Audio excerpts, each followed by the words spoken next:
తృప్తి. ఓ తృప్తి లాంటి రోజు నేను అనుకుంటాను కదా, చుట్టూ అందరూ నా వాళ్ళేనని. గడియారపు ముళ్ళు నాలాగే అవిరామంగా తిరిగి తిరిగి మొదటికొస్తాయి. కొన్ని రోజులు శకలాల్లా క్యాలెండర్లో విరిగిపోయాక అసంతృప్తి లాంటి రోజొకటి ఎదురొస్తుంది. అప్పుడు నేను వెనుకటి ఆనందాలని జల్లెడపడతాను. కొన్ని బాధలు కళ్ళ చిల్లుల్లోంచి కారుతూ పోతాయి. విరాగిలా నేను అనుకుంటాను, ఏది సంతృప్తి, ఏది అసంతృప్తి. అప్పుడు కుడి చేతి కనుపుల్ని బొటనవేలితో తాకుతూ నామం ఒకటి జపిస్తుంటాను. మరి మీలో ఎవరైనా నన్ను ఓదారుస్తారా? నా దిగులు తలనెవరైనా నిమురుతారా?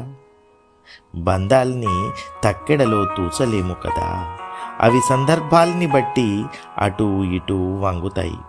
అందుకే ఆసక్తి లేని పనుల్ని యథాలాపంగా చేస్తూ పోతాను. నీడల్లాంటి మనుషులెవరో నన్ను నియంత్రిస్తారు.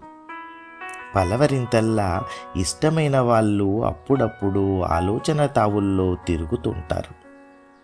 పొందనివన్నీ అందమైనవేనని తీర్మానించుకున్నాక నిండు వేసవి లాంటి అలసటలో చలిగాలి లాంటి పద్యం ఒకటి రాసి పాడుకుంటాను.